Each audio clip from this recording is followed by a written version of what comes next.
Hi, this is Baya here. I'm going to discuss my league start for 3.25. So 3.25 has had some pretty significant changes, and as a result, I kind of want to play Gladiator. I feel like Gladiator has a lot more early game power than Warden, even though both are relatively new, and I would be keen to play both. But I probably wouldn't want to start a Warden at league start, mostly because I think a Gladiator has a lot more to offer.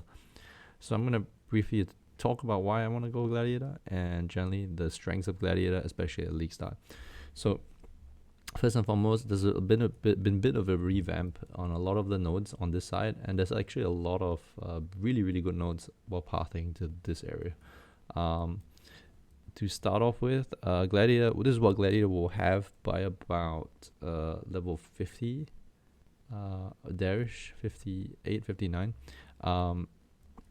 You're generally going to have your 2 ascendancy points, I think, and then you'd have, I think the gear here is reasonable. Maybe not Ichimonji, but I can swap that out for something else.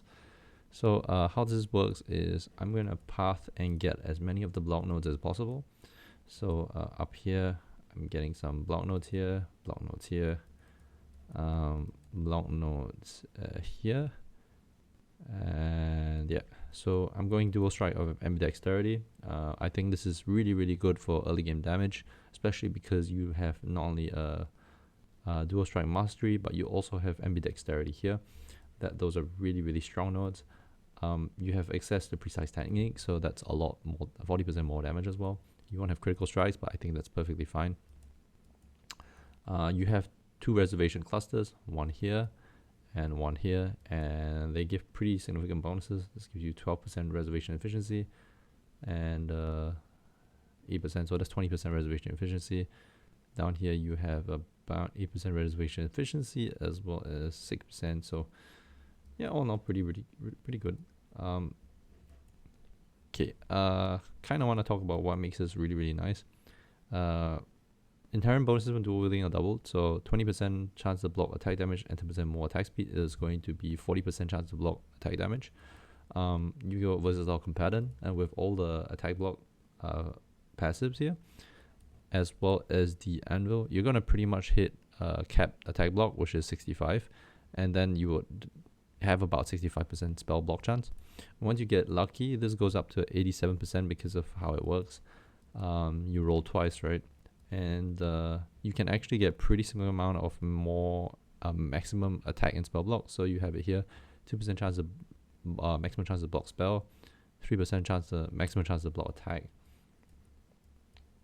2% maximum chance to block attack, and then you also have anvil. Anvil gives you 3% maximum chance to block attack.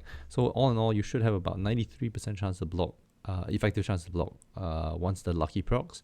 And then you have about 88 or 89% chance to block spells, which is significant, pretty insane. And then as well, what you're gonna do is you get frenzy charges when you block, so that's more damage as well. I'm not gonna take that because I don't think it's reliable.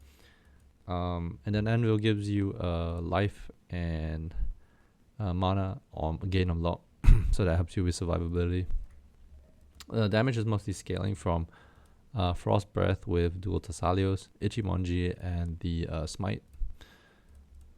Dual Strike of Ambidexterity gives you quite a significant amount of damage boost. Clear comes from your strike skills. You have Tribal Fury here, which gives you Splash as well as Attack Mastery with another 1 target. You're getting EHP, so I haven't really, I mean, I can probably do this. All right, let's say 100%.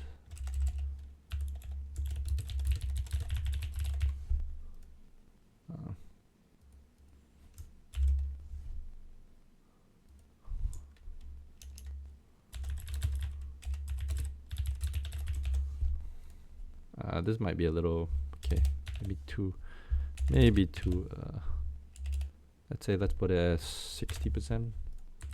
Maybe this is reasonable. Anyway, yep, here you go. The minus 50% here is mainly because I think this is bugged out at the moment. It thinks that you are holding a shield when you're not. So yeah, I'm just trying to balance it out. Let's see. So plus 60% all resistances. You have pretty decent amount of EHP here, as you can see. And then your damage is nice as well, just because of the the setup. Rest is gonna be rare, so helmet res, body armor res, glove, boots, and belt is gonna be rare. So you got a lot of slots you can play around with. You have flasks as well, so probably for mobility, quicksilver, whatever. We're gonna definitely do oak, mainly because 40 life is actually pretty nice. Also because you don't have to deal with oak, don't have to deal with the DPS check for oak early. Yeah, all in all, this is pretty much what I would want from my league starter. It's not that complex, to be honest. There is ways to scale this further later on as we progress. We can start going to the right side of the tree, getting suppression. So it's possible to get, I think, 100% spell suppression along with this amount of block chance. Probably will have about 5k life, I think, which is enough. And then if you want to start scaling damage, you can go Paradoxica, and then you have access to Fatal Blade. You have access to the crit chance nodes for dual wielding. So you can actually get a pretty similar amount of crit chance. Once you also get Weapon Master, you have more crit chance while wielding a dagger. So you have a dagger in the offhand, attack speed dagger in the offhand, and then you have like accuracy while wielding a sword, paradoxes on your main hand. So that works out. You can also I think run Frost Breath. So you can run Frost Breath on the main hand as well, and so you don't need the accuracy and you want to go cheap. Well, maybe something I would do, we'll see. You can also go Claw if you want instant leech without having to allocate Ball Pack.